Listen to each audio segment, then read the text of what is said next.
17 जुलाई 1960 police को एक रात एक ऐसा कॉल आया जिसने पूरे पुलिस प्रशासन को हिलाकर रख दिया।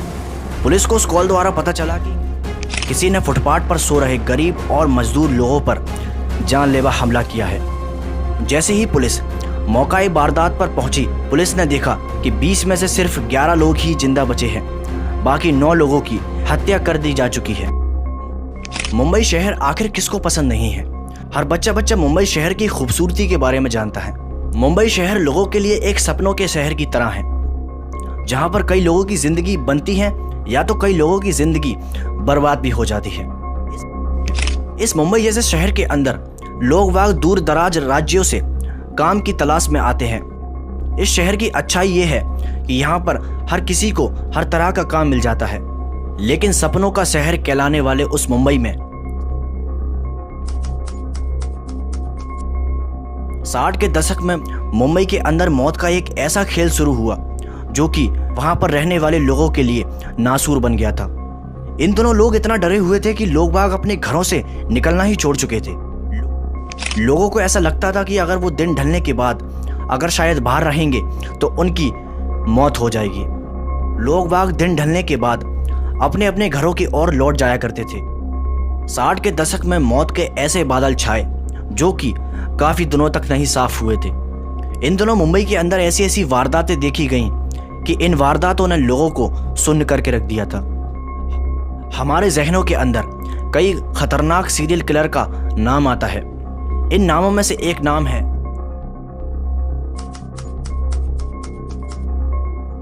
रमन राघव। जी हाँ दोस्तों, ये है रमन राघव। सवाल आखिर ये उठता है कि ये औरों से इतना खतरनाक क्यों है। मैं आपको बताता चलूं कि ये रमन राघव, इसके साथ एक इसकी बहन रहा करती थी। ये इतना जालिम था कि इसने अपनी एक बेचारी छोटी बहन को भी नहीं बख्शा, यानी कि वो अपनी बहन के साथ भी जबरदस्ती उसके साथ रेप किया करता था। ऐसा ये 1-2 दिन नहीं, बल्कि अपनी बहन के साथ कई सालों तक वो ऐसा करता रहा। रमन राघव सिर्फ हत्या ही नहीं करता था, बल्कि ऐसा कोई भी अपराध रमन राघव से नहीं बचा था जो कि रमन राघव ने ना किया हो। रमन राघव की जिंदगी के बारे में ज्यादा जानकारी तो नहीं मिलती है। हाँ, हालांकि ये बताया जाता है कि रमन राघव साउथ के तमिलनाडु में छोटे से इलाके में रहा करता था। रमन राघव तमिलनाडु से निकलकर मुंबई काम के सिलसिले में आया था। यहाँ पर उसे काम तो नहीं मिल पाया और इस तरह से रमन राघव जुर्म की काली दुनिया के अंदर उतर गया। इसने उतरने के बाद हालांकि 1 या 2 कत्ल नहीं किए, बल्कि पूरे के पूरे 40 लोगों को मौत की नींद सुला दिया। कई रिपोर्टों के अनुसार तो बताया गया है कि ये संख्या भी लगभग अंदाजे से है। पुलिस ने कहा है कि इससे ज्यादा भी हो सकते हैं। अब सोचिए कि ये कितना खतरनाक हो सकता है। हाल ही में बॉलीवुड के डायरेक्टर अनुराग कश्यप ने रमन राघव के ऊपर एक मूवी भी बनाई है, जिसमें नवाजुद्दीन सिद्दीकी ने रमन राघव का रोल निभाया है। इस मूवी के अंदर रमन राघव की एक एक हरकत के बारे में बताया गया है। मैं प्रॉमिस करता हूं कि अगर आप उस मूवी को अगर देखने वाले हैं तो आपका भी कलेजा डर के मारे फटने वाला है।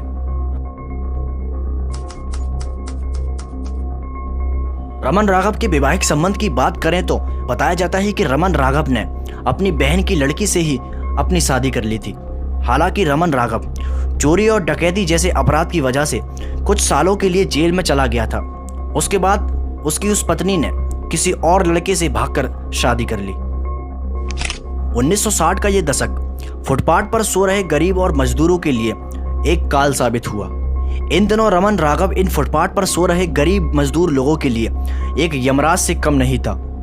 हालांकि रमन राघव का ना तो किसी गिरोह से और ना ही किसी डकैत जैसे संगठनों से कोई वास्ता था। इस साधारण से दिखने वाले रमन राघव ने पूरे मुंबई में हर लोगों की नींद उड़ाकर रख दी थी। रमन राघव अपने शिकार को ढूंढने के लिए रात में निकला करता था, जिसके बाद रमन राघव को अगर कोई भी फुटपाथ पर गरीब मजदूर या कोई भी सोता हुआ दिखाई देता तो रमन राघव उनको मौत के घाट उतार दिया करता था। रमन राघव ना तो किसी बच्चे, ना बुजुर्ग, ना किसी महिला पर दरेक खाता था। उसके सामने जो भी आता था वो उसे जान से मार देता था। रमन राघव लोगों को मारकर इस तरह से सबूत को मिटाता था कि पुलिस भी उस सबूत को तलाशने में नाकामयाब रहती थी। रमन राघव इतनी रात में अपने शिकार को मारने के लिए निकलता था कि उस समय सारे लोग बिल्कुल बिल्कुल गहरी नींद में सोए हुआ करते थे। रमन राघव ने हत्या कर करके इतना आतंक मचा दिया था कि उसको कोई भी नहीं पकड़ पा रहा था। जितने भी लोगों की पुलिस को लाशें मिलती, मरने वालों की एक ही तरीके से हत्या की जाती थी। यानी कि रमन राघव सब लोगों को एक ही तरीके से मारता था। वो लोगों के सरों पर किसी भारी चीज से इस तरह से वार करता था कि उनके चेहरे बिल्कुल बुरी तरह से कुचल जाते थे। जब लगातार मुंबई के अंदर हत्याओं का रेशो बढ़ने लगा था तो वहां के लोग भी चौकन्ना रहने लगे थे। अगर कोई भी देर रात अपने घर से निकलता था तो वो अपने हाथों में डंडा या किसी भी तरह की कोई चीज लेकर निकलता था। लेकिन रमन राघव इस चीज से होशियार हो चुका था।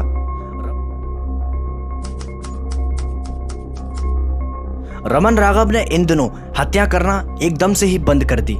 लगभग धीरे धीरे 1 साल गुजरने को आ गया कि लोगों को लगा कि जो हत्याएं कर रहा था शायद वो यहां से चला गया है।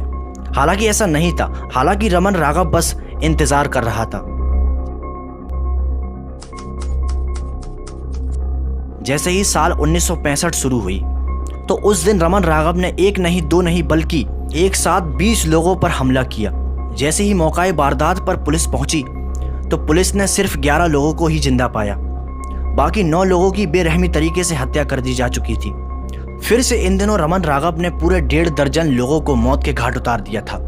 रमन राघव अपने घर से निकलता था और जैसे ही उसे कोई भी अपने घर के आगे अगर सोता हुआ दिखाई देता, या तो कोई बच्चा या कोई भी बूढ़ा फुटपाथ पर सोता हुआ दिखाई देता, तो रमन राघव उनको मौत की नींद सुला दिया करता था।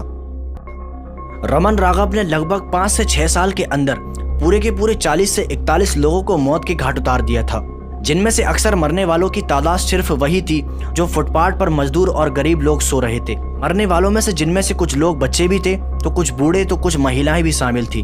उनमें से कुछ लोगों को पुलिस ने अस्पताल इलाज के लिए पहुंचाया, जिनमें से कुछ लोगों ने पुलिस को रमन राघव के बारे में बताया।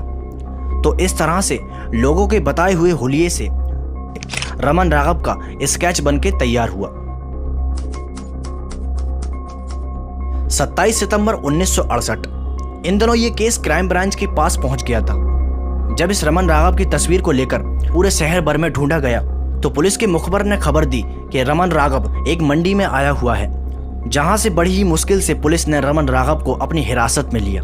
जब रमन राघव से पुलिस ने पूछताछ करना शुरू की, रमन राघव पूछताछ में कुछ बता ही नहीं रहा था। वो ऐसा दिखा रहा था कि शायद उसने ऐसा कुछ किया ही ना हो।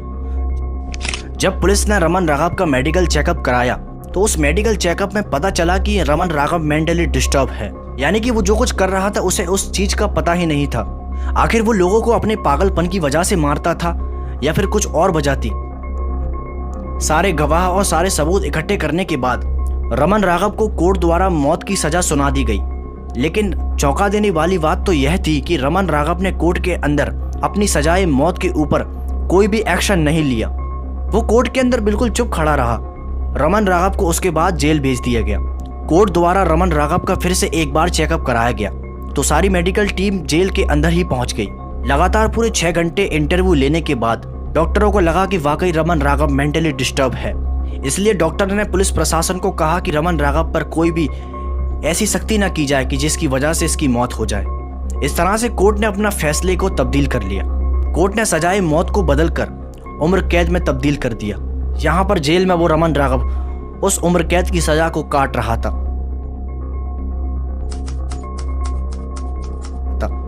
लेकिन 1995 के दिन रमन राघव की अचानक से किडनी फेल हो गई, जिसके बाद उसे अस्पताल ले जाया गया और अस्पताल में ही रमन राघव की मृत्यु हो गई। भारत के अंदर कुछ साल पहले क्राइम का रेशो बिल्कुल ना के बराबर था, लेकिन इन हत्यारों ने कुछ ही सालों के अंदर इन हत्याओं का रेशो बिल्कुल ऊपर कर दिया है।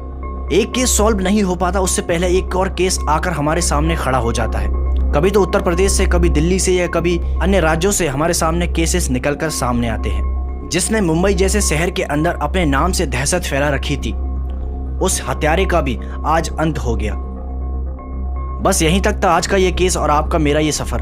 तो फिर मिलेंगे एक और दिल को दहला देने वाली सच्ची घटना के साथ। अगर आपको ऐसी वीडियोस को देखने में इंटरेस्ट है तो आप मेरे चैनल पर जाकर मैंने ऐसे बहुत से केसेस को एक्सप्लेन करने की कोशिश की है जिनके बारे में शायद आपने पहले कभी नहीं सुना होगा। अगर जो भी चैनल पर नया है तो इस चैनल को जरूर से सब्सक्राइब करके इस फैमिली का हिस्सा बन जाए और इस वीडियो को ज़्यादा से ज़्यादा अपने दोस्तों और परिवार में शेयर करें ताकि ये लोग भी इन हथियारों के बारे में जान सके। अगर आप रमन राघव के बारे में और डिटेल से जानना चाहते हैं तो आप उस वेब सीरीज को जाकर देख सकते हैं। तो इसलिए स्टे सेफ, स्टे अलर्ट। जय हिंद।